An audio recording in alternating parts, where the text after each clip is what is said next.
you want to talk, just punch me on this side of the face. And then every time I want to talk, I'll just punch you too, just to do it, just to join in. Just punch, even if you don't want to talk. Yeah. Got some very special guests in the building. Everyone, introduce yourself. Hi, I'm Lex. I've been here before, and I'm so happy to be back. Hi, I'm Sarah Alami. It is my first time here, meeting pretty much everyone here except for you. And I just moved to LA like 2 weeks ago, so I'm excited to be here. Welcome. You came right to the Habibi house. I did. It was my first stop. So. Where'd you move from? Oh, God.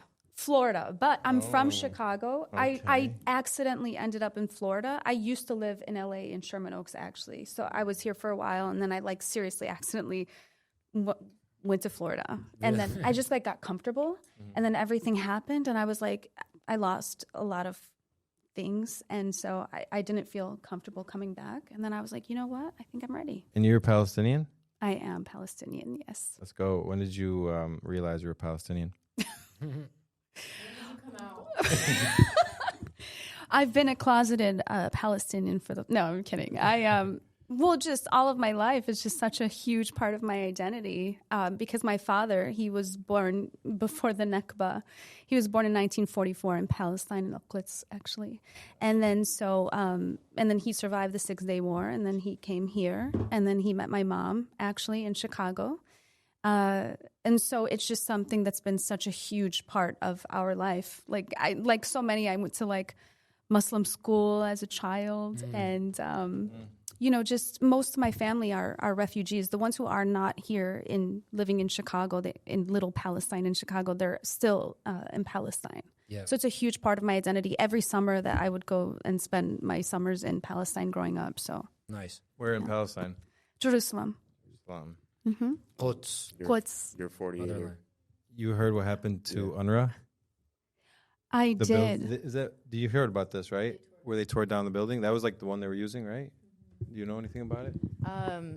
Just that the IOF tore down a UN building, but they get to stay in the UN, and Palestine doesn't have representation there.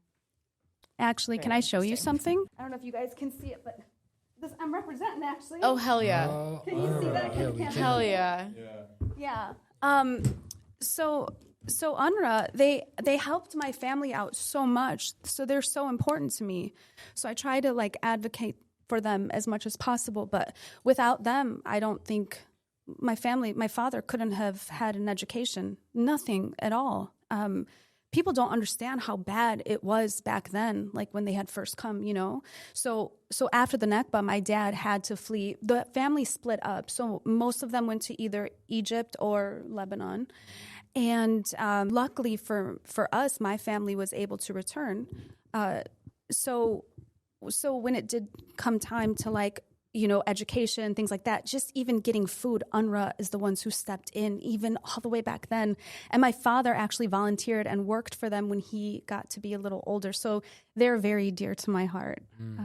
Yeah, no, it's beautiful. It's very unfortunate to see how they dismantled it. It's one of the only sort of support systems that we had, right, institutionally. And they did school and hospitals and all that, right? Yeah, basically, right.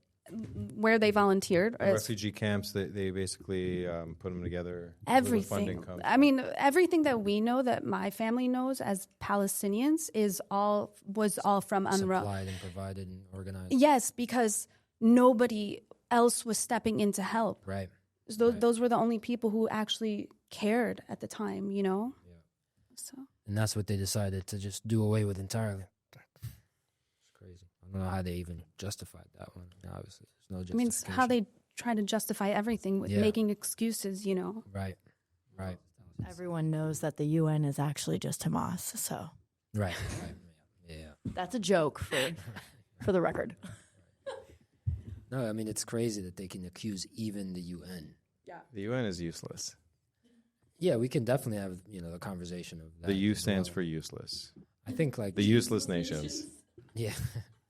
Geopolitically, definitely, but they definitely, I think they provided at least some Oh no, for sure. assistance and Oh no, I mean when it comes to infrastructure. UNRWA, yeah. But I mean, have you completely given up hope, seriously, in the United Nations? Because they were made to protect this, right? Like they were made to make sure that genocide never happens. So they've lost all of their credibility not being able to step in and actually do something when an act of genocide is taking place. Yep. Is it just because Israel is so powerful in this, or has United Nations just completely lost? I would say it's flawed from the buildup, simply because this is not the first genocide that's occurred under the UN's watch without meaningful action from them. Rwanda is a really great example, I think.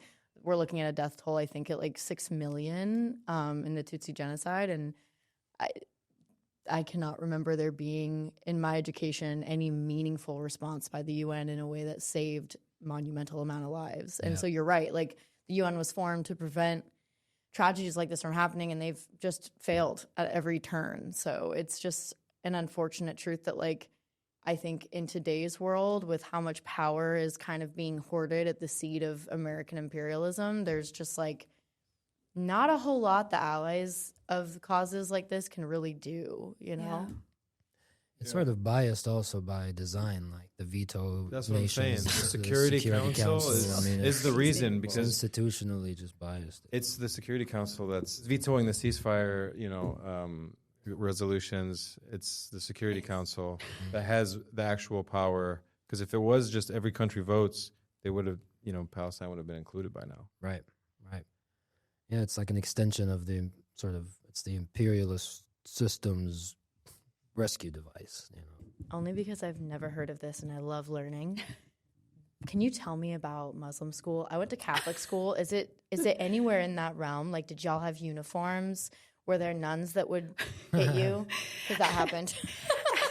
I'm just kidding. That was my dad's Catholic school, not mine. You want to know something cool, actually? So I also went to a Catholic school, but not because I'm Catholic. So my family, I'm like, there's Palestinians that are Christians, there's Palestinians that are Muslims, and we both get along really well. Gorgeously. So when the original Christians even. Yes, exactly. Jesus. Yeah, himself. Christ himself. Yeah. So Muslim school was something like, I don't know if anyone else here went to Muslim school, but it's something that a lot of us did. It was just like a Sunday school, so we'd all go. We didn't have to wear any type of uniform or anything like that, but you'd go, you learn Arabic language, you learn prayer. Okay, so it's more like a Quran study. It's not like an actual institutionalized like school. Right. It was actually fun. Like I'd go there, like hang out with my friends and then like speak a little Arabic and learn a little bit about Quran.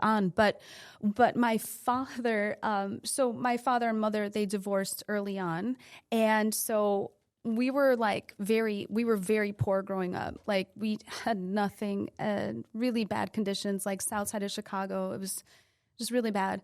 And the thing is, my father, who barely speaks English, he is like trying to make it, in America. And so he becomes a massage therapist and he starts like working on these huge clients. Like Oprah Winfrey was one of his clients. Wow. Oh, wow. Yeah, she was in Chicago or Maryland, but this was, or Baltimore, I'm sorry. But this was she was a journalist at the time. So this is like before she was so famous. Okay. And then he starts working on Chicago Bears, Chicago Bulls. And then he meets this woman called Danette Stouffer. Her name was Danette Stouffer. And she owned microwavable foods. The Stouffer foods? Stouffer, Yeah. So that was my stepmom. And then they eventually got married. And it was crazy. It was so interesting because I'm a poor family, like lower than poverty level on the south side of Chicago. We never have anything to eat, nothing like that. And then all of a sudden, my dad has us on the weekends, and we're starting to go to my stepmom's mansion. And she had a beautiful house in Camelback Mountains. It was a glass house. So anyway, she took us out of the school that we were in, a really bad school. Like there was a lot of gangs and everything like that in Chicago. And so like one of my best friends was shot and killed. My other best friend was shot in the face. Wow. And that was so normal for us. But she took us out of school and she said, I want to give them a private education. And a private education meant a Catholic school.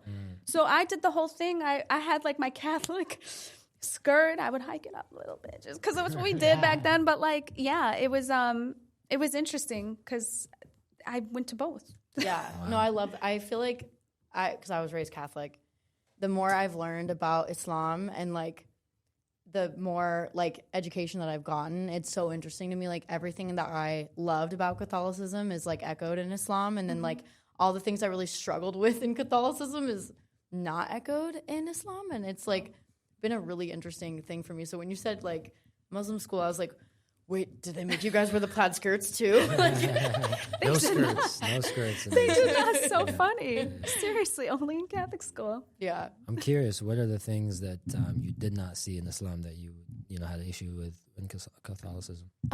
So I guess one of my things I really struggle with in Catholicism is the idea of like original sin, and that we are born sinners, and that we have there's this term that is very widely used called Catholic guilt. Yeah. And like I have it like to this day where like if I go out and I party a little too hard, the next morning I'm like forcing myself to drink celery juice even though I hate it as like penance. And so it's like this thought process that we are dirty because we're human. And like I think that from what I've learned from my Muslim friends is like that sentiment is not echoed in Islam, and that we're like created in God's image, and so but like truly in God's image. And I think also I really struggle with like evangelizing people. Like I don't think it should be anyone's job to save someone else's soul from like damnation. That's another big one. Yeah. And so I think like it's interesting how like the more I've learned, the more I've like realized that all of the things I really struggled with in Christianity and Catholicism are like solved for them. Yeah, it's like I don't know. Like I'm like going to like little like Quran like reading group meetings with my friends. And I'm like, oh wait, what the hell, you guys? I love that. Come on, Actually, I have to say something about that. The crazy thing is, one time I did go with my grandpa to church, and I accidentally, because and I was so young, but he told me like, oh, we're getting the body of Christ right now. So I went up there getting free wafer. I'm like, yes, I'm going to eat something, and I was like, I didn't know what was happening. And there was a huge falling out after I had the body of Christ, which was, like they give you like a wine and a wafer, like the body of Christ. A piece of bread, A cracker? Yes. Yeah. And what happened after was the priest, who actually was also a teacher, because some of the nuns and the priests who were at churches, they also taught at the Catholic school, because the church was connected to the school. Yeah. He literally told me that I was going to hell because I was not baptized and I did have the body of Christ. Yeah. Let me weren't tell you. confirmed. In Catholicism, Exactly. it's super important. You don't get, You have to have your confirmation. You have to have your communion, your confirmation. Yeah. So the fact that I didn't do that, but a third grader, like honestly, this is something that, and it's like one of those core memories in me, because like I really did think, because I wasn't baptized and because I did have the body of Christ. A cracker. A cracker. That was blessed by the priest. Call it what it is. Yeah. That I really thought, like, because a priest is someone at that time is an authority. Evangelize the faith. Right. And you are looking up to them. You are taught to believe what they say is the truth. Right. And so I felt so bad about myself. I felt so ashamed. You got some Catholic guilt. I had Catholic guilt for sure. Yeah. No, that's a huge thing that is absent in Islam, is the emphasis, the evangelizing of any man. I mean, the only man that we idolize, but not at all putting him to the level of no man is a god, and God is not a man. And so that separation is very important in Islam. And to expand on the original sin also, it's another huge one that I think a lot of people don't realize is a difference in the faiths, because there's a lot of commonality also, but that's one of those differences, because it also comes down to the idea of atonement, comes down to the idea of like repentance, and it also it does start with like the story of the original sin, that because Adam, we just believe that Adam was forgiven. Yeah, basically the original sin is you're basically Adam saying that was we're not forgiven from his biting the apple. Okay. He needed. So basically we're born sinners. Eve bit the apple. Yeah, it's Eve's fault. It's the woman's fault. The idea of original sin is that because God created man and woman, Eve, from his ribs, which is like, okay, slay, reduce, reuse, recycle. We love that. Because Eve bit a damn apple, therefore every human is born out of sin and is born in sin, and like we are born sinful, and that is why it's like it is imminent, or not imminent, that's the wrong word. It necessitates it is of utmost importance that we find Christ and that we recommit ourselves to Christ in life, because the thought is that because we are human, we are sinful to beings. atone from the original sin. It necessitates the sacrifice that Christ had to make on the cross, his crucifixion. Yes. So that follows the original sin. Because Adam and Eve were not forgiven, that Jesus had to die for our sins, and we must accept him, Christians say, as our Lord and Savior. And that is absent from Islam because of a simple, like, little detail, which is that Adam, in the Quran, it says he repented to his Lord, and he forgave him, as God does. When you ask for forgiveness, you're forgiven. So there's no there's original a lot sin. Of conflicting messages. No crucifixion. Yes, that's what. Go ahead. Well, I was going to say that's what confuses me, is because you can literally do anything. You could cheat, you could steal, you could lie, whatever, and then you just go to the priest and you say, you know what, I did this, and then he's like, 10 Hail Marys, 5 Holy Fathers, and you're good. Like they just, Well, okay. So my question is, everyone has sinned before. Mm-hmm. That's I mean, I agree with that, but original sinners, like we're all sinners and everything, like we're, I guess, atoning for other sins.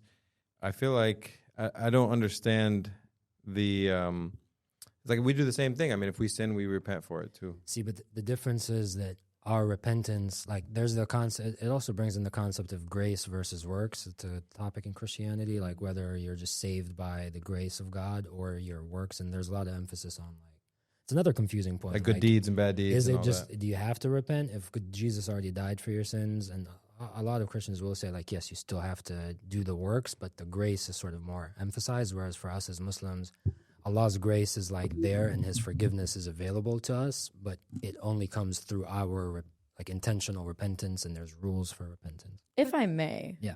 As a Catholic, without the entirety of the Catholic internet coming down on me, it kind of feels like Allah is a lot less manipulative than the Catholic God.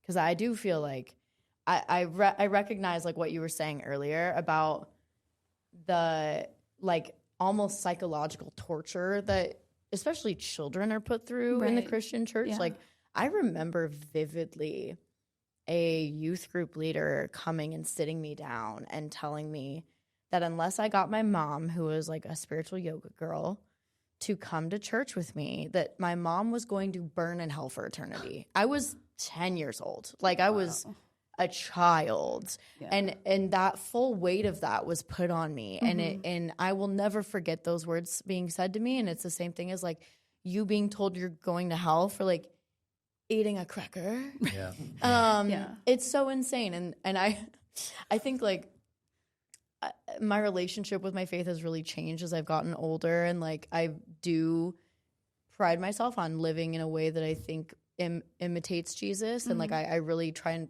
live my life by that example as much as possible. But like it's so difficult now, especially in today's age, to like subscribe to any major religion for me because of how twisted everything has become, especially in the Christian world. I will say Pope Leo, bringing it back, go Bears. Yeah, I was just going to say, he's Bears. a Chicago guy, yeah. And also, I will say there's like a... The last Pope. Yeah, Pope Francis, also cool. No comment on John Paul, but that's fine. He's shaking the hand of the Israeli president, so he's not cool. Who did? Francis? Your boy from Chicago. Leo? Yeah.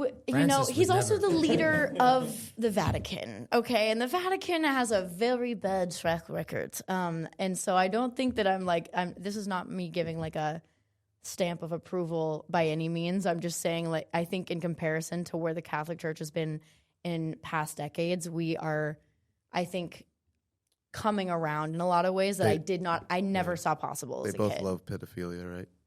Yeah, but they're like nice pedophiles that care about Gaza. Yeah. So it's like you got to take what you can get in Catholicism sometimes. I will say a lot of it does come down to like individuals also, and like that's why it can become more dangerous in Christianity, because like there's more of a structure, a church structure. So humans are, like you said, evangelized and given more authority, so they can have more of an effect on people. Whereas in Islam, it's stressed that you're only sort of justice only comes from God, judgment only comes from God. No one can sort of tell you whether or not you're going to go to hell or heaven. Like, it's very frowned upon to try to take any of that power away from God because it's only His. But at the end of the day, I do believe it's the same God. It's just misinterpreted in my opinion, in Islam, in Islamic view. Yeah. From the Christian side, it's just looked at in a skewed sort of way, and that's why there was a need for this final religion. But anyhow, Well, yeah, I mean, the only reason, I think the reason why Christianity is the most popular religion on the world is just the idea of forgiveness. That's it. That changed everything. That's it. Well, Basically, I'm saying it just was popular. Oh, like it sounds good. It sounds the best on the it's face. like lenient. turn your other cheek. No, Jesus brought the idea of forgiveness. Okay. That's it. That's if you wanted to boil it Because down no to one matter what, you're sentence. going to be forgiven. Yeah. Yeah. I mean, I think. But it's almost. I think I've just looked up the stats. It's 2.3 billion Christians, 2 billion Muslims.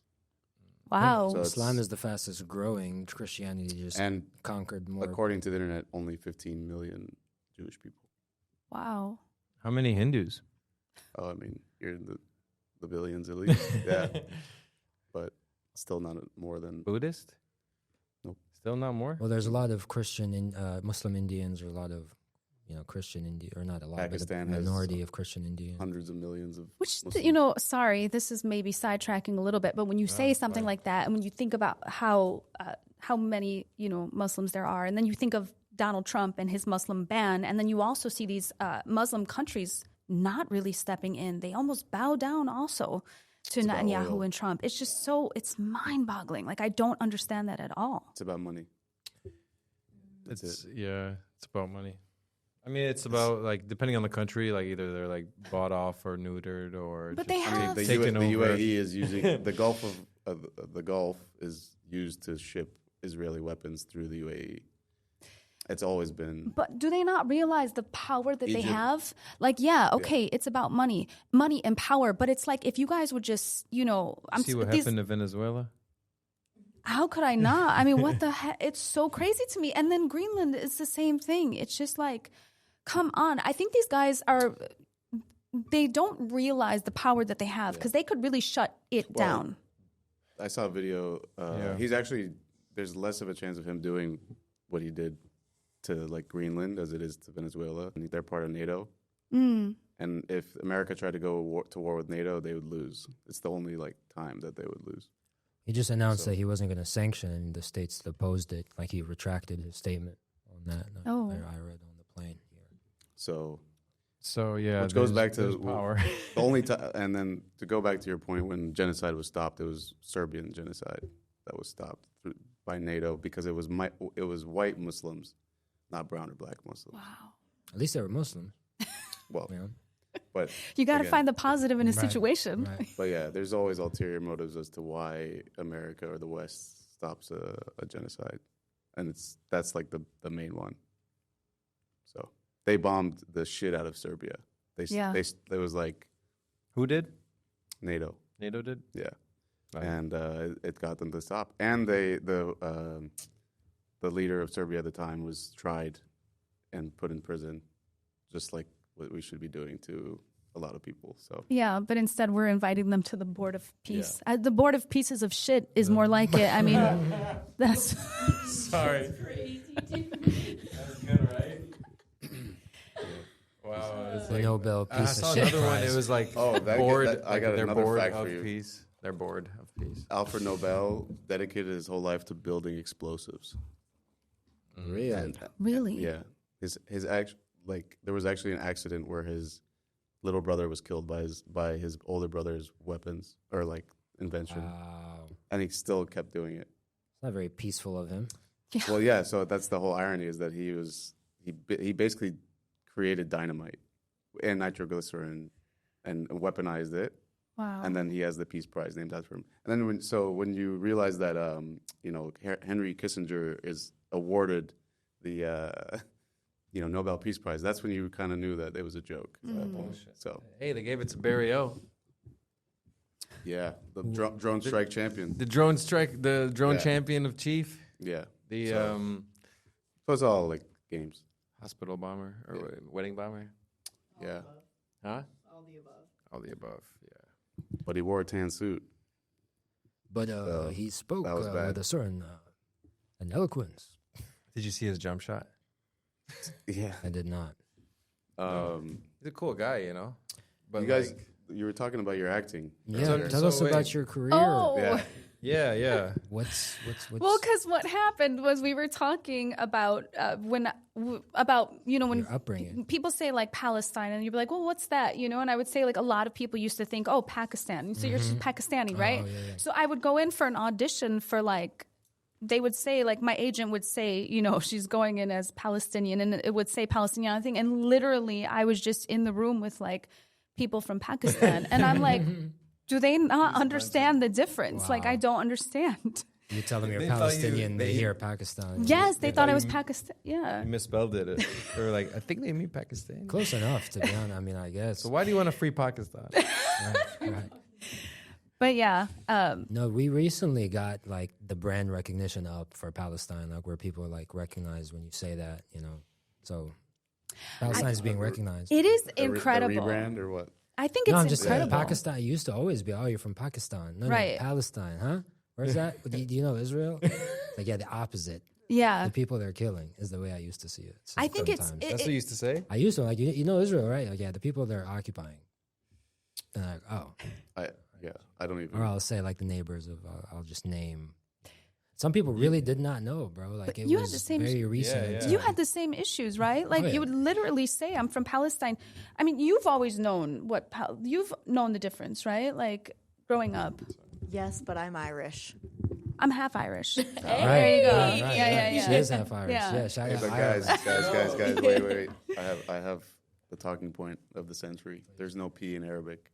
So Palestine doesn't exist. Philistine, yeah. So our alphabet is alif ba ta tha jim ha kha dal da ra za No, they sin, borrowed the shin, so, P da. from Ireland. Did they? Yes, we gave y'all the P. Appreciate that. Wait, that sounded sexual. Appreciate Hold on. We gave you the P. P-ratiate that. Most people don't know where English numbers come from. Arabic numerals. And it's Arabic, yes. And then Arabic numerals are actually Indian. And the calendar, right? Isn't the 12-month calendar Arabic as well? Al-Khawarizmi is the guy who made algebra. Al-Jabr. I know Right? we Yeah. came up with the lunar calendar, possibly also the original. We'll take credit for all the Yeah, above. we'll take credit. Kebabs, we did hummus. The food. Like you've done some pretty big roles for, especially for a Palestinian as an Arab in Hollywood. Yeah. How did that even come about? Well, I really got my start at Second City in Chicago. So my thing was always comedy. And like, I had gone through so much as a child. Like there was just so many great things, but also not so great things. And so like my release was that stage. I felt like my family there. And I dreamed of like being on SNL and things like that. I always would do characters and things like this. So I got my start on Second City.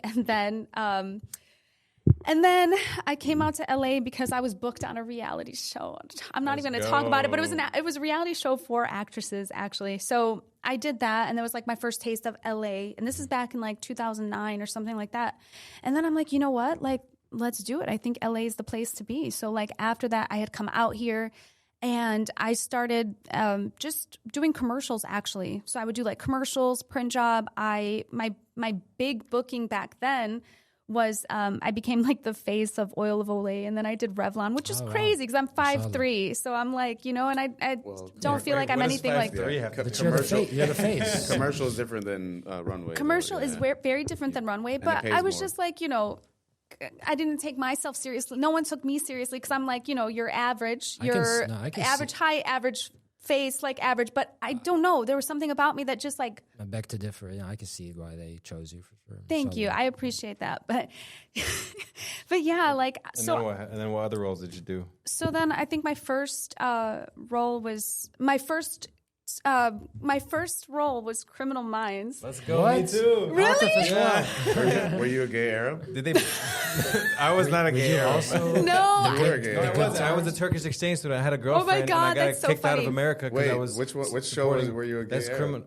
The good. I Arab. was not He was a gay good- Arab. he was- That's just a normal life. You're confusing his acting No, career. no, on SEAL team, I was Afghani, and he was gay. Yeah, Oh, That's so gay different. Afghani. SEAL team. Criminal Minds was It's your not even original. Arab. Yeah, so Criminal Minds, I played a Turkish guy, and they brown faced me for it. Oh my God, stop. They made you. They put makeup on you to make you. They brown faced me, and I was Turkish, and they're white. You weren't brown enough. To, Have they ever met a Turkish person? Yeah, No. seriously. yeah, Turkish people are fairly light. Yeah. So tell me about your Criminal Minds. Was it ethnic? No, so I played this character called Amber Stone, and it was a take on 50 Shades of Grey. I don't know why. I was looking at you only because you're a woman, and you probably watched 50 Shades. I'm locked in, sister. Okay, I'm good. locked in. So I played this Amber Stone. It was just a small little role. So it was like my first co-star role. The funny thing is, like, I was trying to like break into acting, and I was trying to like do more TV and film instead of commercials. Commercials are incredible. If you can do them, like, thank God, like, I'm so thankful for anything I booked, but I wanted to do TV and film. But to do that, you kind of had to be like a part of the union. If you show up and you're non-union, that's like, no, you don't do that. They arrest you.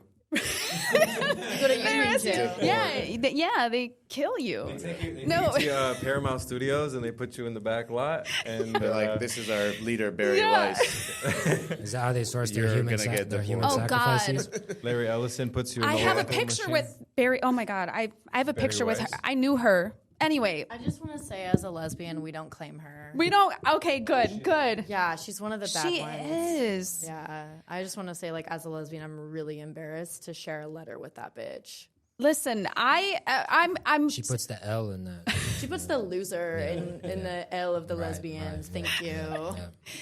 Yeah, Oh, she's Anyway, with it's a Barry long story, Weiss. right? What were we talking about? I have the worst picture with her, and I feel like I'm incriminating myself right now because We'll post it It's- right on the screen for the viewers to see. it's now. so bad. It's with her, Michael Moore. He's been good. You're gonna freaking kill me for this. Listen, Netanyahu. No. Bill Maher. I know. Boo! Listen, I have a lot to say. Well, how did that even happen? Because my God. Guys, we got to go back to Criminal Minds. But listen. Let's do it. Let's go back. Okay. You know, Okay. I look, you want to go back to Catholics. No, listen, because my ex was friends with him, and so he was doing a comedy show with him, and we actually went. It was pretty cool. We went island hopping with Bob Saget and Bill Maher and everyone, and then after one of the shows, Did you go to this actually here one island? we went to like the three main ones. It was pretty cool, but honestly, it was weird back then because I know that. Like, now I can look back and see how much of a Zionist he was. And I'm so disappointed because this is someone I actually like, I had real conversations. He knew I was from Palestine. He knew that my family was Muslim. And I feel like he's an Islamophobe. I feel. Does he mean? major. And it's Like, actually, it's very disappointing. pretty And I obvious. hope now that I'm in LA, I actually want to have a one-on-one conversation with him. Bill, if you see this, like, I literally want to have a one-on-one conversation with you, because I think it's sick, the stuff that he's put out there. I think it's disgusting and it's hurtful. And I feel like he's been somewhat fake because he'll say things online, and then I've had personal discussions with him where he's kind of like backtracked on what he said. So I'm shocked the last few years what I've seen of him, but it's really disturbing. How was it in person? Like when you mentioned you're Palestinian, did you feel an animosity, or was he just super surface? No, not at He all. probably thought you were saying Pakistan. Which, Yeah, to be fair, he He's was like, she's just kind of light confusing skinned it. for a Pakistani. honestly, Yeah. I wouldn't be surprised if that type of sort of character does not show his actual colors in person in real life, and he waits until it's like safe for him to just be amongst You his saw echo what chamber. Bill Burr was on his show and ripped him one. Remember Yeah, that? Yeah, because I was very direct with him. I don't care about that stuff. But if he had done that in person, or if I had seen any of the stuff he said out right. I would have never even been in the presence of such hate. I just wouldn't. It doesn't matter to me. Money, like I do my own. I don't need anybody. You know what I mean? Like, I don't care. That it was a pretty cool experience to island hop like that in a private jet. I'm not gonna lie. Like, that was cool. Whatever. It was fun. I was invited, but but that does not matter. Like, what does it matter in the end? While you were island hopping, did you by any chance see any documents? Any files? Any teenagers? No, not at all. But wait, I don't even know. I How don't think. old were you? But that's not where She's avoiding the question, No, guys. no, because you're making me think of something else. Is where is the Epstein Island? That's not near Hawaii. No, it's not. Wrong ocean. you Yeah, guys. yeah, that's the wrong ocean. Yeah, Yeah. babe, Oh, it's you like were- over by St. Bartholomew, the one that they go to every year for New Year's. Yeah. So for this one was Hawaiian actually Islands? funny enough. The reason we were doing that is because it was New Year's and You were by St. Bartholomew? no, the Hawaii thing is because Bill was doing a show every New Year, so that's why my ex was like invited to the show, kind of thing. That's what we were doing. So you went to different Hawaiian islands? So we went to different Hawaiian islands. Yeah, You went to Kona, Kauai, which one? I forgot the. Bro said Kauai. It was Maui, Honolulu. Isn't an Kyla- island, babe. Kona is a city on the Big Island. The island of Waikiki. It's not an island. But yeah, needless to say, the thing is too, it's just like finding out that people that you did once talk to, and it's almost inevitable. That's like a thing in LA. You meet different people, and you don't know at the time how much they freaking hate who you are. Being Palestinian is a part of who I am. It runs in my blood. It's something that I'm so powerful. And the reason I became an actress was to tell stories. And I would never shut up when it came to the biggest story of my life. The biggest story of my life is being Palestinian, and it's where my family comes from. And it's my lineage, my lineage, my ancestry, literally from the 12th century. My ancestor is documented that he helped fight the Crusaders. It's the Alami family, and it's so important to me. Say it with ta'an. The Alami family. There you go. But yeah, Preach. so it makes me really like I'm very upset. I'm very upset when I even think about those things, but it's not something that I'm gonna, hide, or because when I do things with intention. And if I would never have the wrong intention going into something like that. I feel, I don't know. It's just with a lot of different people that I've met out here. Yeah. And I always give like the benefit of the doubt to people, and I have conversations. I have very uncomfortable conversations with people.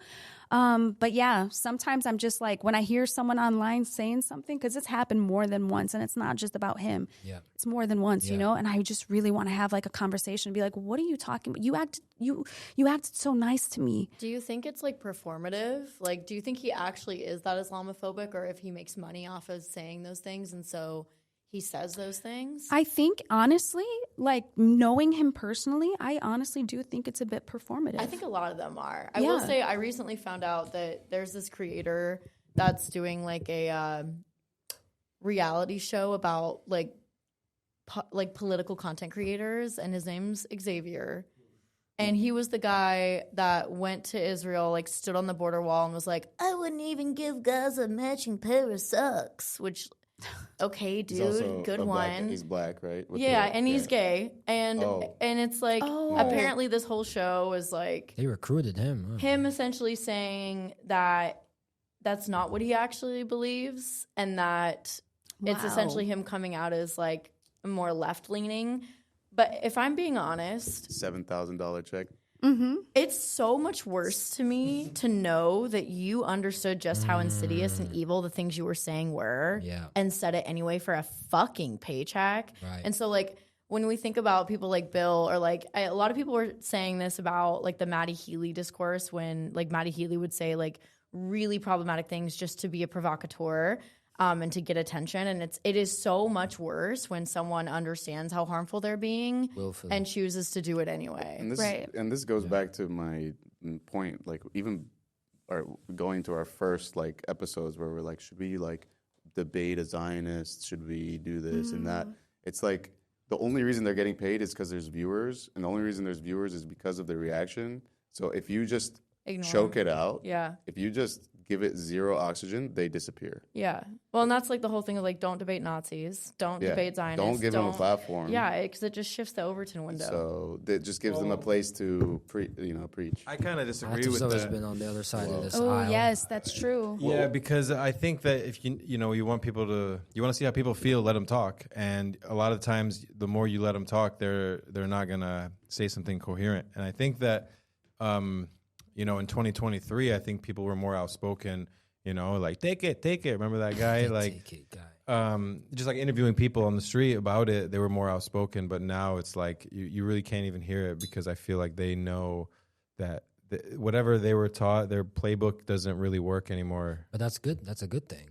That's But like now it's going to evolve, and then it's going to be like, oh, I call it a genocide, but I'm still supporting them. Stuff like that. Like, I think it's also like we don't even have a genuine idea of what has actually been done in Gaza. Like, I think one thing that has stuck in my mind is the fact that people are still quoting this like 40,000 dead number that hasn't been how has it updated been since like 40,000 March of 2024. this whole time. Meanwhile, the Israeli government and the United States government has recognized that there has been a reduction in the population of Gaza of at least 600,000 people.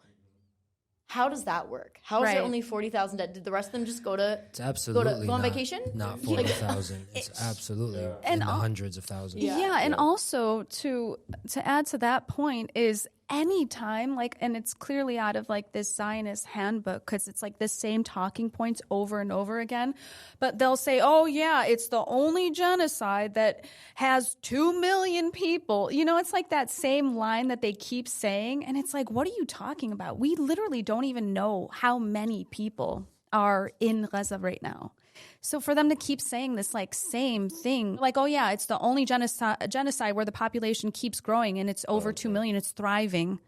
It's the same thing. It's like, come on, what are you talking about? It's thriving, but children are starving to death and dying of hypothermia. Yeah, exactly. At this point, Like these people are just delusional. Yeah. And they know they're delusional. I think that speaks to like Atif's like point of like they are losing the propaganda war because the people that are still with them are either stupid or evil. And like there really isn't. Here's a modern example, and here's like the Holocaust example. It's like we have obviously way more data and evidence of this. It's like the only live stream genocide ever. We have 4K video over and over and over and over, and they want to shed like doubt on the number, right? Yeah. But they want us to believe that 6 million is the number for how many people died in the Holocaust. They want to believe right now in Iran, it's like the number keeps changing, and they're believing like who's in Iran with the death toll? Who's the one giving that number? I can't speak to I'm that just saying, one. like the reason why they shut down is because it's the Hamas, civilian the health right? ministry The health, that they say is controlled by. So it's like propaganda. They're skewing the numbers. It's not correct. But then in Iran, when they're saying it's 12,000 protesters killed or 20,000, and then everyone's saying a different number, they're all believing that without a shed of a doubt.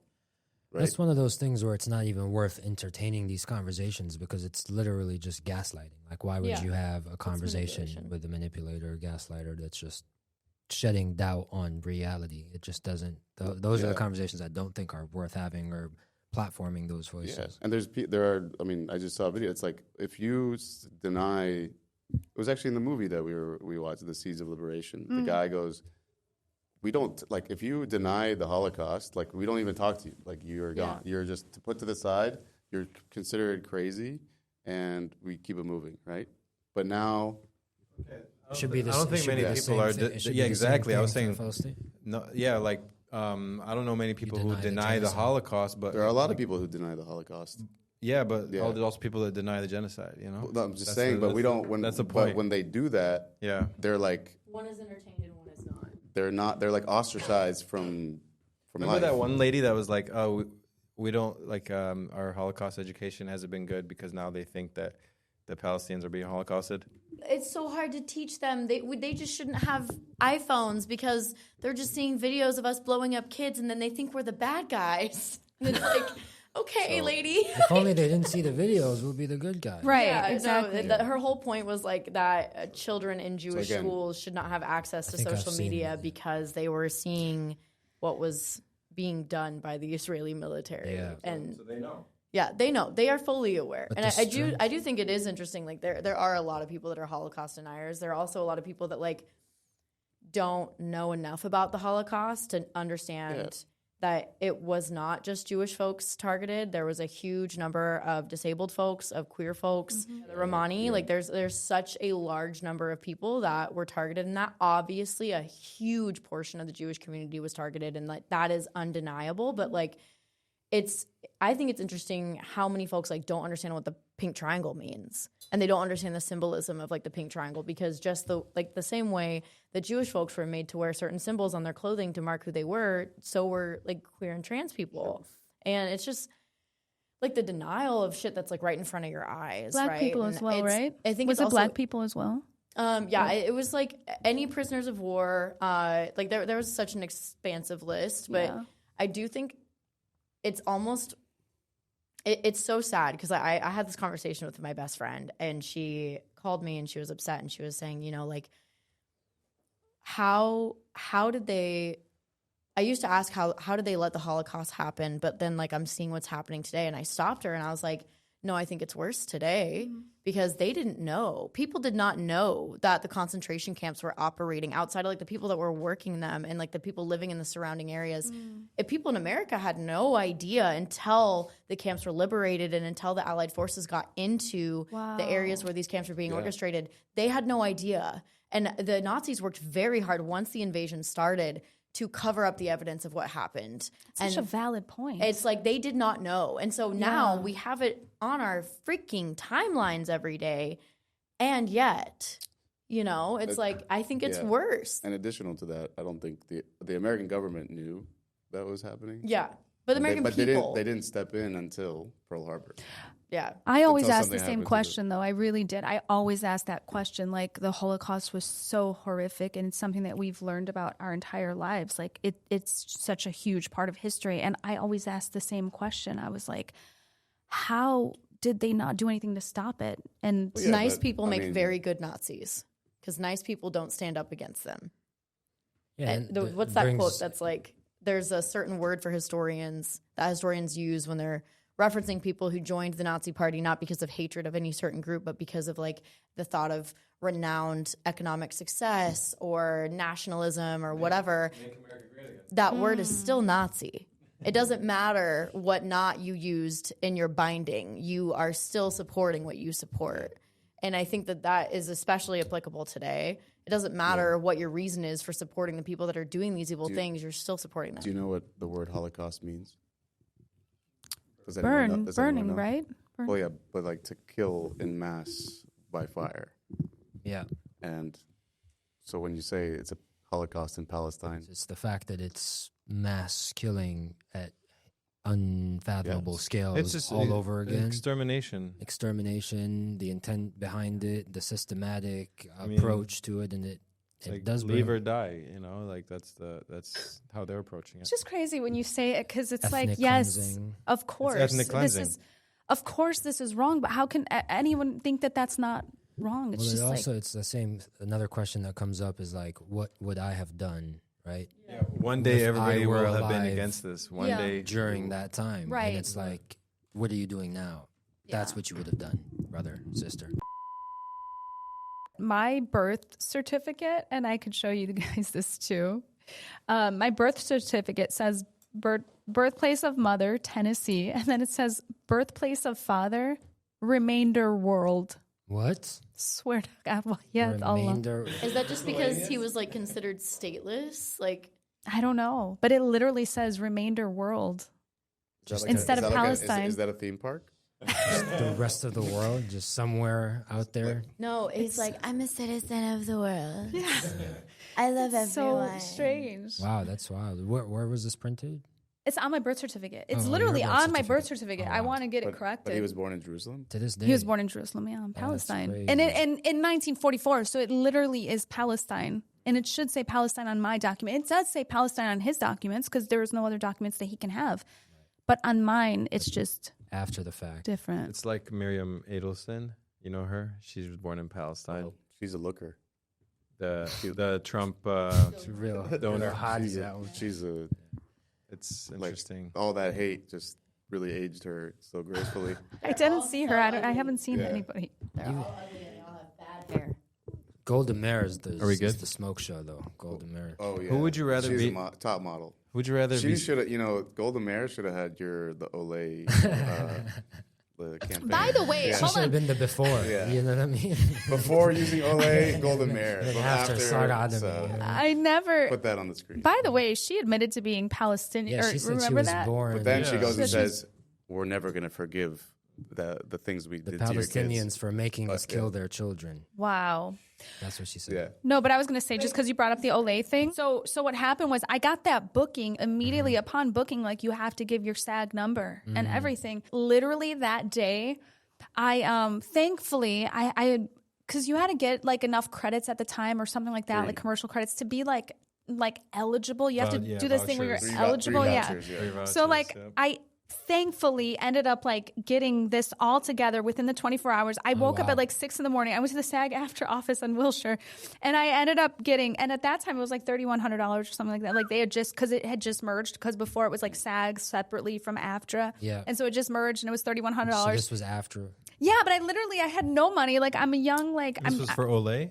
no, this was for Criminal Minds. So then Okay, anyway, that day I ended up getting my card. Same And day. I called and I was like, my SAG number is this. And so that was like my first Wow. credit ever. So sorry, Amazing. we could talk about something else. I'm just No, saying no, like well, that. but all I that- wanted to get yes, that out. So All many that to be callbacks. That I'm not Brownface. The through line, we need it. Yeah. I want to hear more. What other roles have you done that Yeah. people will know? What happened after So the song? after that, I did Rosewood, which was a show on Fox. I did Play Date, which was a pilot for Fox. I did Lucifer, I told you Criminal, Lucifer, Westworld, Guardians of the Galaxy Volume 3. That's what brought me to Atlanta. That's what brought me to Florida, actually, because we were filming in Atlanta, and then I ended up going to Florida from there. But Do you know the SAG dues in Atlanta are like $800? stop it. Is it a lot? No, In it's 800. Oh, to join? It's instead of the 3,100. That's crazy because so once you join, Get that East Coast deal. once you join, you always, yeah, it's the same. and you always have to give dues, and if you make more money, which is great, you have to pay your dues on top of that, and it's great. And the thing is, SAG has been. Maybe they're coming around now. Like I was on one of the board members for SAG members for Ceasefire, which is now entertainment labor for Palestine. And when we had started that group, it was because we had felt there were so many of us who were put on these blacklists, and just we had some people going to our management saying not to work with these people, and there was a lot of backlash, and we felt like we were not protected. And the reason you join a union of any kind You're protected. is that you are protected. It's why we pay into a union. You should be protected, and all of us felt like we were not. And so that's why we had collectively came together to do this. And I just felt really let down actually by the union. We had called meetings with Fran Drescher and Duncan, who was the president and the vice president of SAG, to tell them how we were feeling, what was happening to us behind the scenes. We were telling them we were being blacklisted, things that we had not even put out in public. We were saying that things are happening to us and we're not protected. And we were just kind of shut down. We said, we also want a statement. You guys had put out a statement criticizing Palestine. They had put out a statement initially with their support for Israel. And we had asked after the genocide that we are asking you guys to put out some kind of condemnation. Yes, something. Acknowledge that this is happening and acknowledges what is happening to Palestine, since you were so vocal and since you put this out, that your support for Israel. Nothing. You know what they said? We don't get involved in politics. That's convenient. Yeah. So it's so hurtful because you feel neglected. You feel neglected by everything and everyone. And remember, this is like the time where, like now I started to feel a turn, because before it's like you cannot speak pro-Palestinian. How do you feel about the opportunities? Where did you see some sort of opportunities go away, or people not want to work with you, and then now kind of have it come back a little bit, or no? Yeah, start us with like the experiences you had, you know, in your career as a Palestinian, like sort of powering through, and what you experienced then and what you're seeing now. I feel like it's a slightly different world that we're living in, with so many celebrities coming out and talking about Palestine. Right. Yeah. Right? Or are they just cool and everyone else is black? How was your experience like coming up in the industry? I mean, you've done such amazing roles as a Palestinian, as a outspoken one, nonetheless. Yeah, I mean, I've always been like very outspoken. 2014, like you can go back to my I've always called it a genocide, because a genocide doesn't happen overnight. It happens in stages. Anyone with the brain knows that. I mean, ongoing genocide. Yeah, it's been an ongoing genocide. It's something that I've always stated. In 2000, any major aggression you would see, and it's such a disproportionate number. You can't look at those numbers and say that this is, you know, fair in any way, or any type of war. So anyway, I've always been, people who are close to me know that about me, people who've worked with me. But yeah, I let's just say I'm not represented right now. I'm not represented. And I made a lot of money before for my agents, because you have to pay them, right? Yeah. So I'm not. I am represented in Atlanta and in Chicago. And so that's been a struggle. But I will say, as far as like coming back, because that was something that was important to me, and to see like who would still work with me. The Habibi house will still work. The Habibi house. And we're filming our own shit. We're making our own stuff. And we're inshallah, you know, I wrote my own pilot actually after my mom passed unexpectedly last year at this time. It was thank you. I'll cry if I talk about it, but it was like the hardest thing I ever had to go through my life. And I wanted to write before, like one of my friends who's been a writer and director, he had told me before that he was kind of interested in my life.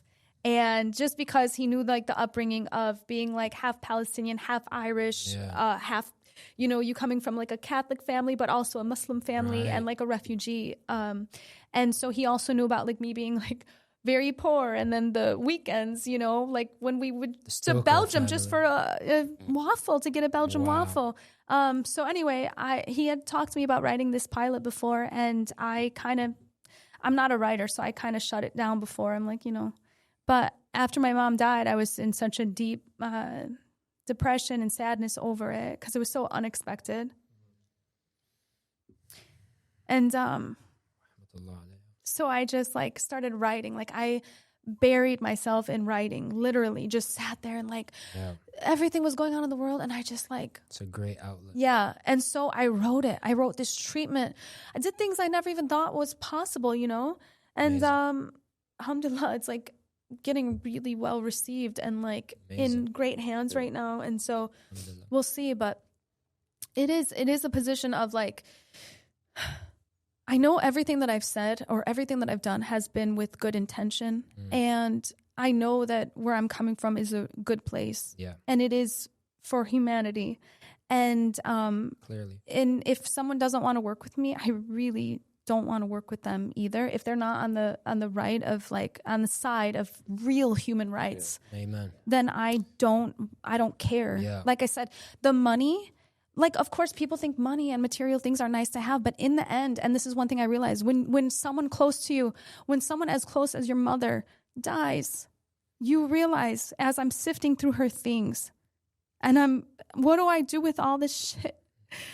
You keep, like, the things that are meaningful to you. Yeah. But in the end, I was literally, my brother and I were just like throwing away everything. And in that moment, because my brother and I hadn't talked for a long time, like we just got caught up in our own lives. And in that moment, when we were just holding each other, feeling so helpless, we realized that the only thing in the end what we have is family and each other. So all of this material shit, all money, everything, we don't take it when we leave. Right. So about the roles and stuff, no, I don't care. The only thing I want to do is I want to make a difference in this world. And so my stories, my creativity, that's how I will do that. Yes. Yes. Saga Alami, ladies and gentlemen. Wow, it's incredible. It's so admirable.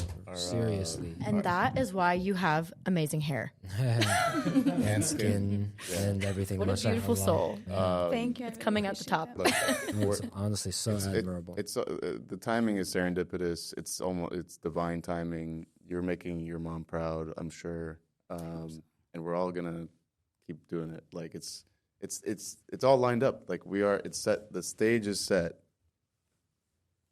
Yeah, I hope so. Yeah. Absolutely, right here. I thought someone was gonna laugh. The stage is set.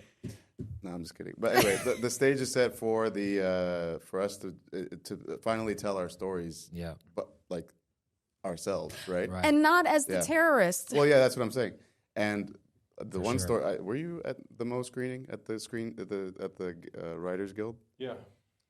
How did you feel when, like, did you have because for me, like, from the moment of seeing Mo came, the moment. The moment. The moment. Shout out Mo. He was screening his the one season 2. He's screening season 2. Yeah, we were all very there. cool. No. The episode at the Writers Guild. No, I wasn't that one. So at the WGA, he was doing the final episode.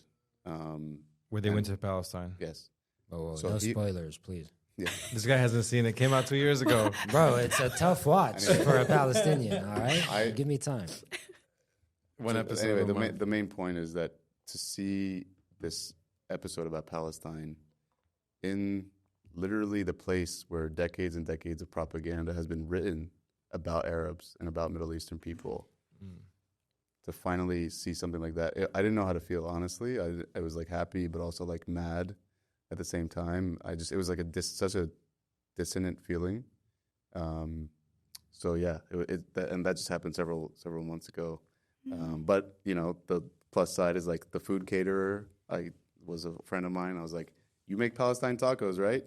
Come and do." Like, I got her the job, and she was able to serve like falafel tacos to Mo, which was really cool. Oh, cool. So like again, it's like, you know, this is why we're you know, if you don't have like a lot of people in LA come here don't have family, and we're creating our own family. Yeah. How did you curating our community? Yeah. How did you feel as a Palestinian watching Mo? Oh my God. So proud, like, to see that representation, because that's not something that you see every day. It's not something that you see growing up, you know, because literally, like, every time you do see anyone, I mean, you know, even I'll show you an audition I did yesterday. It's still going on. Really? Just all these terrorist roles. I was just saying every Arab is a terrorist. I mean, I was just like, Back to the Future was on the other day. So then I start watching it, and then you see like all these, like, I don't know if it was Yemenis or something like that, but it was just like in the front of in that one part of the movie, and it's just like they have the kufiya, and then it's just like they have their rifles, and they're screaming Allah Akbar. And then it's the same thing when I was watching Wayne's World, and it was the same stuff. I'm like, I didn't even remember, because I was so accustomed to it, just seeing that type of representation of, like, anytime you see a Middle Eastern person, they are... Yeah, even in, like, non-war movies, they're just fitting it in somehow. Literally, it has nothing to do with the freaking movie, and you're just putting it in, which is crazy. I mean, it's... Yeah, and then Mo comes around and does a... Beautiful job. I mean, I think all of us. The novelty of that was so refreshing, right? Yes, and it was so great to see just the way that he was able to do it in such, like, so gracefully, such a beautiful, in such a beautiful way, and also to show, because our identity is so much revolving around, like, our food and our family, which is crazy when you think of, like, Gaza being starved to death, because our families, if we literally have nothing, like, my aunts will, like, feed you continuously, like, nonstop, because food is like such an important thing of us. Yes. So the fact that he, like, embraces all of that, it was so beautiful to see. But also what was surprising is to see the way it was received. Because when I was watching it, I was, like, so excited and emotional.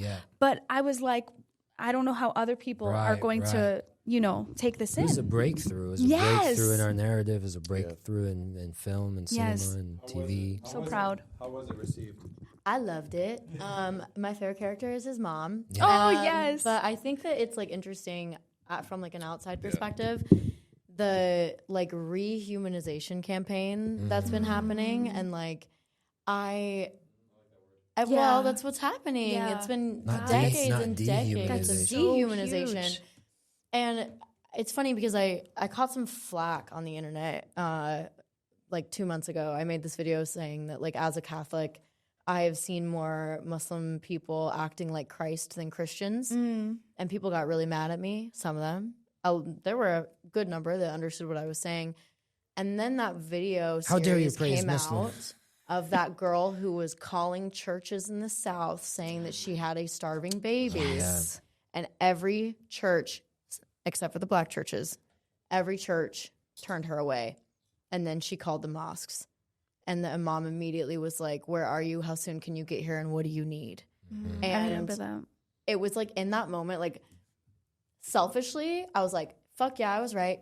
But it's like bigger than that, obviously. And I think that these very intense, well thought out, and well funded propaganda campaigns that have existed for so long now to serve specific groups of people are falling. Yeah. And it's going to continue to fall, hopefully, as long as we still have the ability to talk to one another.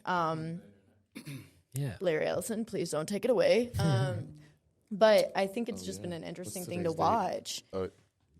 555. Oh my Yeah, God! Tomorrow. Okay, so 2 things are happening tomorrow. This is crazy.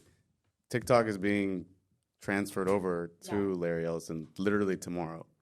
So we don't know what's going to happen to that. So mark this episode. I don't know. We'll see. Mark this Zuckerberg. Yeah, Right? Mark this Zuckerberg. Another thing is they're picking the nominations for the Oscars tomorrow.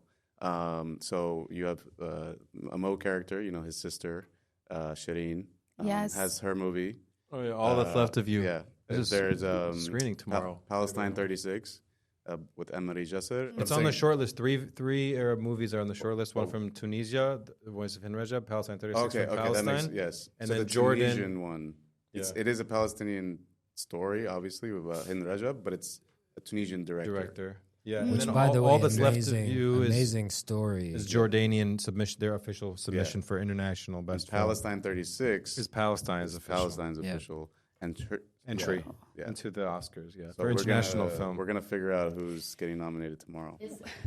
Is Hind, like the voice of Hind Rajab, expected to get any kind of nomination? Well, there? that is attached to the biggest names. I would think so. Absolutely. They've It's got done, the biggest like star They power have Brad behind it. Pitt's on there. Yeah. Joaquin Phoenix, done Mark an Ruffalo. incredible job with their Yeah. film. Yeah, I mean, and the story is such a Hopefully powerful one of story, them, right? One of them gets the nomination, so we could all vote for that one, and that one wins instead of splitting the votes. But What do I you always guys think? did wonder. I wondered this because I wonder about Halle Berry too, because you know when Halle Berry had won Best Actress for an Oscar, that was like huge. It hadn't been done before, which is crazy because it shouldn't have been like it should have been happening, you know. But it took so long for her, and then after I felt like they're like, okay, well, you know, we don't have to do this again, like for a while, and I was scared about them doing this again with because last year, what was it? No Other Land, right? So then is the committee or, you know, the academy going to say, well, we had, you know, they had won this, or do they do it from a non-biased stand? I really want to know, like, do they do it from a non-biased? I will say, so Anne-Marie just for example, Palestine 36 actually has the BBC, like the British, some British people backed her in that movie. So there are like non-Arabs like that who made this, who have like funded. Like the only reason it was made was because like so many countries were involved to help her actually. So there might be something there that's going on that will, you know, the same thing as, you know, Joaquin Phoenix, Brad Pitt, Right. All these people attaching their. I mean, we're seeing more. We're seeing this is part of the acceptance and normalization of speaking about, you know, Palestine and telling our stories. And I think the voice of Hind Rajab, I haven't seen. Is it Pedro Pascal also on the? Yes. Oh yeah. He is. He's I'm really excited for that Mark one Ruffalo maybe, specifically. Yeah. I think it's going to be a great movie. Like I haven't seen the film yet, but I do want to. I want to watch it like in theaters. And if you can't watch season 2 finale of Mo, the voice of Hind Rajab is gonna. It's different. It's gonna make you cry. It's Remember different. that- I mean, I think I agree with what you're saying about like, oh, we gave you an award, now shut up, you know. But I think that it's not like that because last year, think about it, that one movie got the most votes out of everyone else, and now Which one? No Other Land, Oh, like it okay. won, Yeah. like out of the votes. So like this year, 3 movies being shortlisted. I think that if it's out of at least white guilt, Hollywood guilt, that these stories will be presented, because there's no stopping them, I feel like. Yeah, because remember that whole thing about like Oscar's so white or something like that? Like it was a huge thing a couple of years ago because let's make it brown, guys. Do what you can. I mean, just all around, I want to see representation, right? Whether they're white, like whatever, but I want to see it all around. I want Asian, Genuine I want representation. Middle Eastern, authentic, yes, Black. Like I want to be able to see this on the screen and just winning fairly. There's so many talented performers. And all 3 movies are backed by Watermelon Pictures, so they've Beautiful. all EP'd that. So I don't think it's Palestine 36. it is. Yeah. They've attached themselves as EPs to the movie. So like after get it out there. That's why all these producers are joining. Yeah. So it's gonna come out theatrical. No matter what happens, we're gonna keep blasting regardless it. of acclaim, yeah. right? Like acclaim is one thing. The stories are out there. I mean, even I'm kind of biased towards Palestine 36 because I've seen it, and I've talked to the director, and it's literally the only movie that has been made in Palestine in the past 2+ years. She had to start and stop filming 4+ times because of the bombing. Wow. She filmed she refused to film anywhere else except for Palestine. They were like, "Oh, you can do Morocco, Greece, wherever." She's like, "No, we're filming in Palestine." So she's like a force to be reckoned with. So if you haven't seen Palestine 36 or any of the Watermelon Pictures, Rolodex of amazing films, where if you're not getting picked up by, Apple TV or Netflix or whatever, the movie's going to go to Watermelon Pictures. So I'm personally most excited about, I think, The Voice of Rajab, because the story of Hind is such a it's such a when I watched it, specific and personal and insane story. I don't know if anyone else has seen it here. It is such a nice. It's a great story, and it's beautifully done. Yeah, and I can tell you that the first moment I heard Hind's voice, like just started tearing up. Used her actual voice and her actual call and all that, and it never showed her physically, but you see her through the eyes of the people that were trying to help her. Yeah, and it's done. Yes, it's a very powerfully done movie. I'm sure. I'm terrified to watch it because I think that even when I went and saw The Encampments, they play a portion of the 911 call, or it's not 911, but you know what I mean. Yeah, the Red Crescent. Yeah, the Palestinian Red Crescent call. But they also bombed too when they went to. Yes. But like in the movie, like in The Encampments, when they played just like that portion of the call, I think everyone in the room was like heaving, crying together. I can't imagine a more meaningful or powerful film. Yeah. That one story should have been enough. Right. No, literally. To stop. Literally. Right. Oh, literally. Yeah, that one story. Honestly, Reem, what should have been enough. Like, like any of the children the should have been thousands enough. of stories. Like, there are so Decades many ago more. Like, the kid that was getting the food from the GHF. That they shot. But that's why it's so incredible that we have entire movies that are so well produced, so thought out, so supported by so many of us and by allies that are now telling this story in cinematic depth and nuance and just attention. Like these stories were never told. It's also a good, interesting story. Like that's what Hollywood thrives on. Is like these. It is an interesting story story of like the Nakba and all this that people deal with. And being able to tell a tragic story. It's exactly. No, that's what I mean. But it's like it's I think a powerful story. It's a much needed story. I mean, we're running out of time. We're gonna wrap up. All right. Well, one last question: if you had to be stuck in a room with one person, you have to pick either Jerry Seinfeld, Michael Rappaport, or Amy Schumer. Do I have a way out? Michael Rappaport, because I've ratioed him so many times on Threads now. I want to do it in person.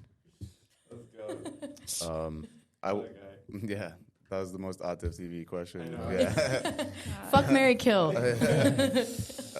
Kill myself first, and then that's it. But yeah. Even the way Mo Amer told his story, like all these stories being told in the beautiful way that they're being told, and it's just amazing for us to have our voices being heard and shared. And I want to applaud you, Sarah, for having such a powerful, outspoken voice. I could tell just by going through your page that you like are unapologetically Palestinian, but to have made it as far as you have, and to have a strong, a tenacious voice, loud and proud, mashallah alayki.